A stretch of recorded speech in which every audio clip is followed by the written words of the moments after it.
Hello guys, welcome to this tutorial, and today we're going to be talking about Java comparable and Java comparator. So let's get started. So first of all, we'll be checking what is exactly sorting. So sorting is a very common procedure in our daily lives, as we see it. We sort students' marks on the basis of their weight, that is how high the number is, and we sort some of the students on the basis of their names, in maybe in ascending or descending order. So sorting is kind of pretty common in our daily lives. Though some of these sortings, many the ones depending upon numbers or alphabets, are pretty easy and straightforward. Some can be direct, some can be like indirect. Like what if I'm trying to like sort with the vases in my house on the basis of their material, or on the basis of their color, or on the basis of their height. So these are things. These are they take the parameters which is not pretty straightforward. Like you're not able to exactly quantify it, that like the height, or like the marks or the name, because they are not alphabetical. Color of anything, or the material of anything is not really quantifiable in sorting manner. So these are kind of like indirect sorting here. So just like those sorting, similarly in Java, when we have to sort data in integer or string, it's pretty easy, because for integers we can make use of the greater than, the smaller than, or equal to operators, and those kind of stuff to determine the order of input in the sort. And for a string, their alphabetical or natural order would do. Like if my name is Adarsh and someone else's name is, say, Zuan, so I know that okay, A comes before Z in the alphabet order, so my name come before Zuan. So it's kind of that. It's pretty easy. So like let's take a look on the example here. We'll create a new project for our purpose. Simple Java project. Let's call it test compare and hit enter. We'll create a new package.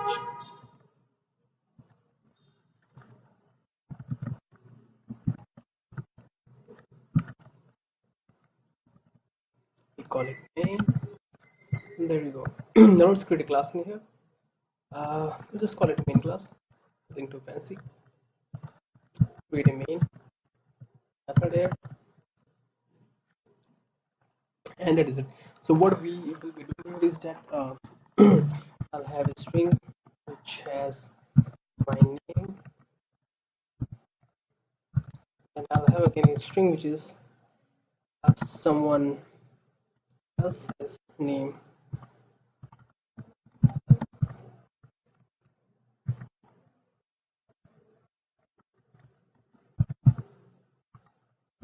Or something like that.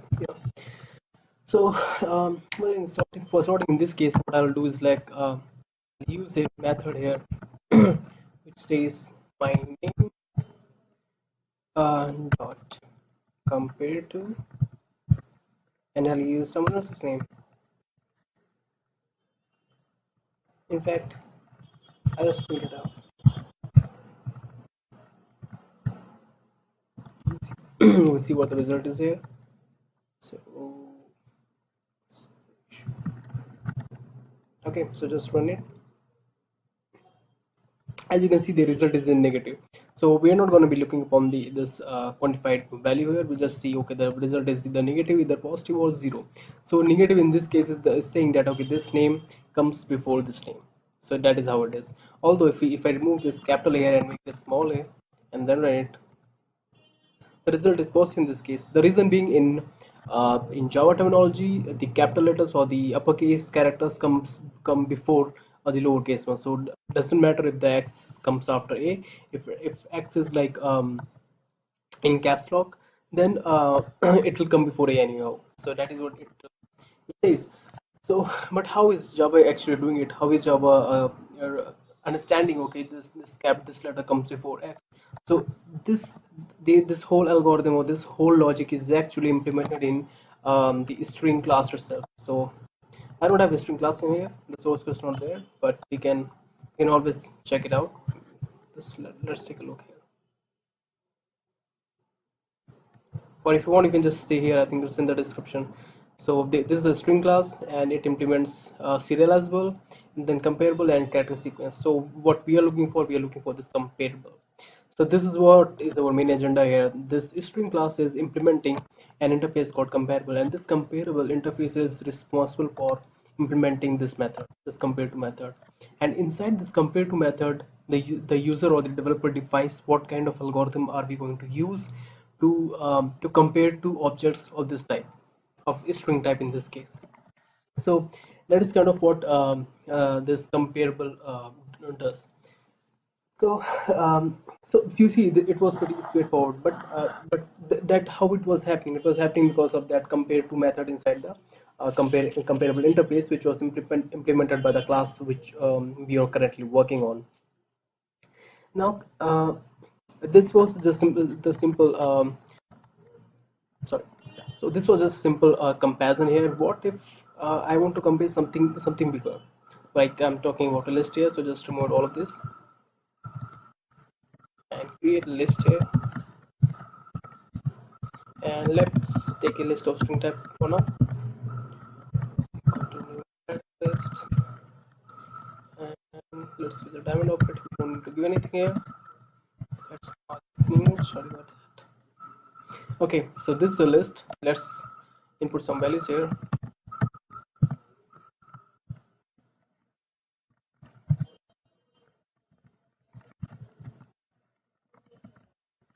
I'll say search menu first. Let's add something else.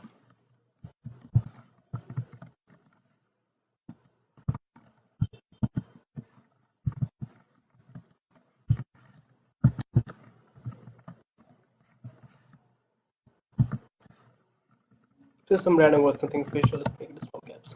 Okay, so you see here we have a list of string, and the list contains a lot of stuff. So what is happening here, we have a utility class called collections. So basically list is a collection, but what we are going to use is collections. There's a difference of s in the last. So this is like a collection, collection. What we are going to use is we are going to use this class called collections. So there is a method inside the collection which says sort, and if we provide it the list which we want to sort, it will sort that list. So let's give the name of the list, which is list in this case, and before that let's print it out. Let's see what does our list exactly have. So we'll have it printed out. It's a string data list, and this is out data. So this was before sorting. Let's print it out.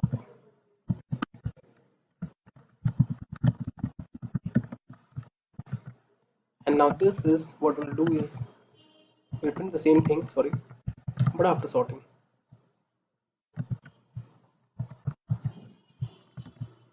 So let's see the difference here. Let's run this. Let's mark gap here. Run it. So we see here before sorting the value was like the whatever the value in the whatever the order we gave it in, it was like that only. Others one black walk q. After sorting, what happened is like a b q w z. The list has been sorted now. So that is what actually this collections.sort method did. Whatever the value was inside this list which you passed in here has now been sorted. So the how is the sorting working here? The sorting is working here because the data which we are passing inside this list, which is a string, and string has already defined the compare to method with the help of comparable interface. So that is how the collection knew, okay, collection got let's see this version. Collections got this object. Now this object contains certain data. Now collection needs to know how to sort the data which is provided in the list, because we have the developer with the Java developers have already provided, okay, now we are providing the compare to method, and hey collections, if you want to see how to sort the data in the string, you can just use our compare to method. So that is how they are sorting it. But what if, let's create a class here which say student. There we go. Give some data here. maybe name and something like sorry, age, which should be teacher. Let's create the condition setters here. Okay, then some space. There you go. So what if instead of, let's remove all these things, starting from the scratch, instead of string, what we have now is student, which means that we have a list over here, which is list, and we are passing an number of objects of a student type in the list. So what will happen? Let's create some data of the student type.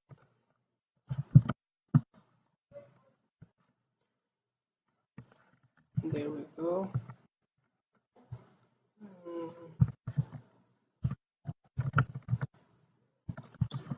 2, 4, 5. So we got 5 objects of student type. Let's add some data into this object. Set age 29. Set name tyt. Set age 32. Set name. So they're just random names, nothing very meaningful here. Dot set age again. Let's quickly finish this. 56 or something. That's not really meaningful data, but that will do for our case, I guess. Let's give a name here. Student 4 dot set age 21.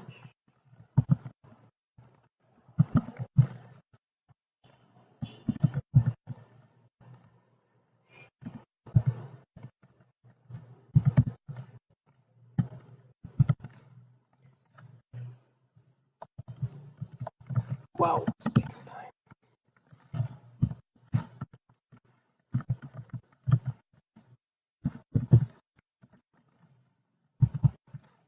There you go.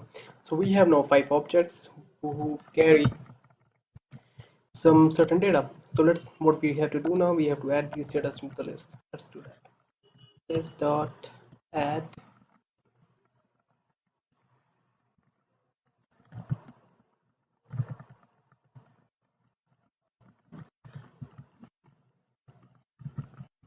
There you go. So what you done? We got 5 student object. This is similar to the 5 string we had just before that, with which contains these data like others, one black, work you. So instead of the strings, we have this student object, 5 student object, and instead of adding the string into the list, we are adding the student.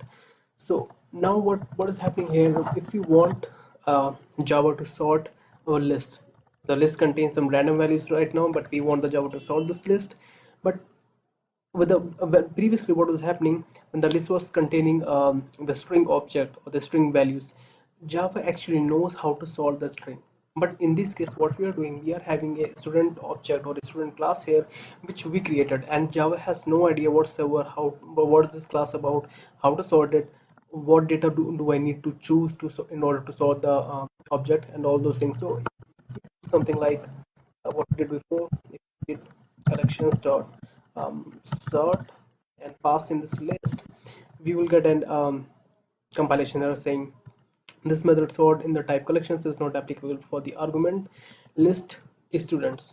The reason being, our student class, Java has no clue whatsoever about how to sort this class. He's like, what is this?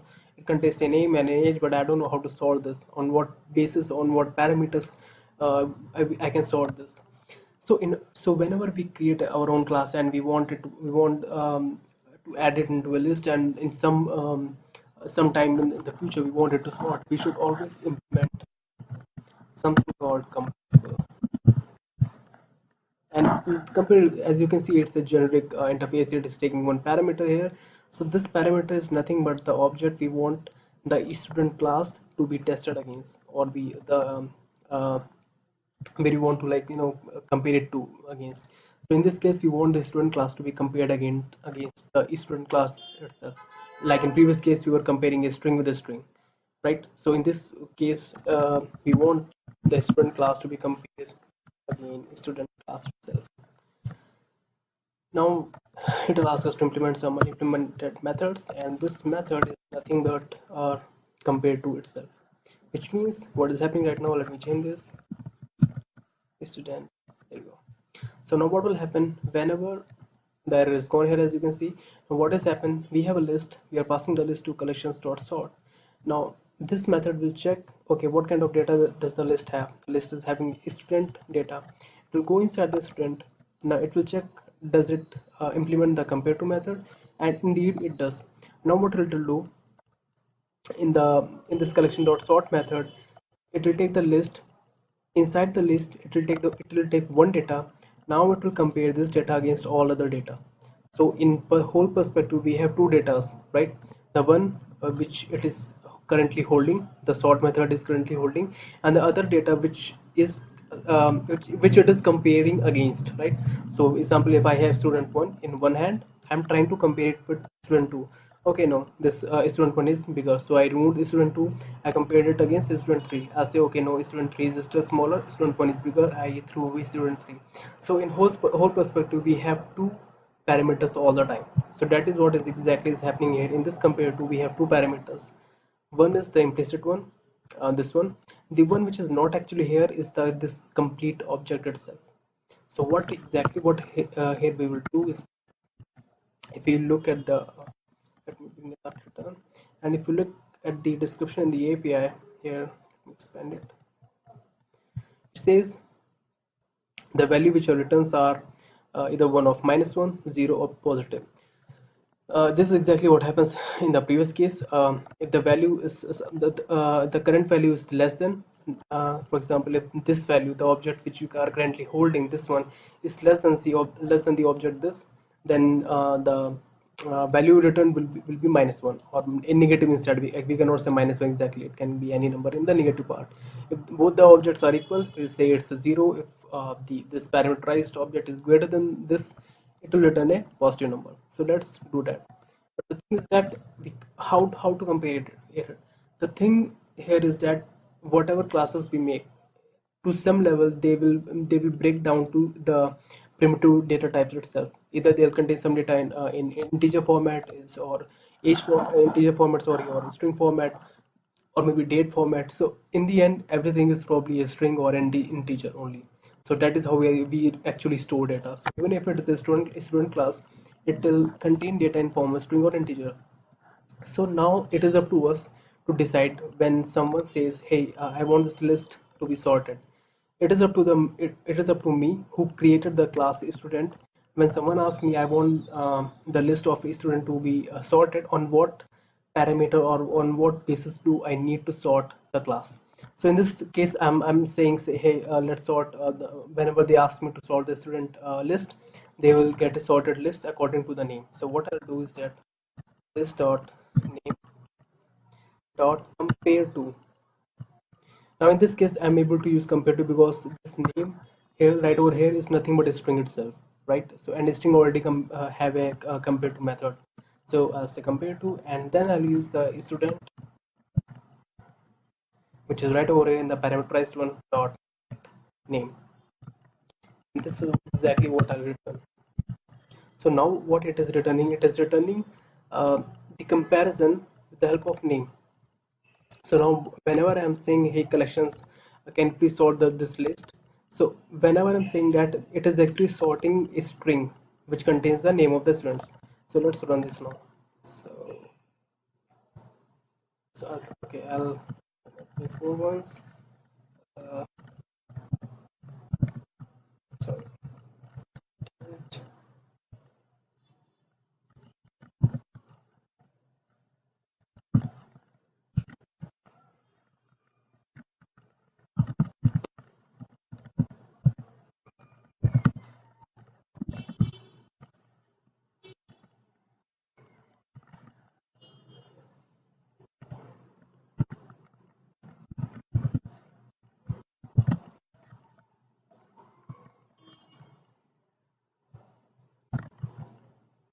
But after it has been sorted, I'll add a space here, just in tab.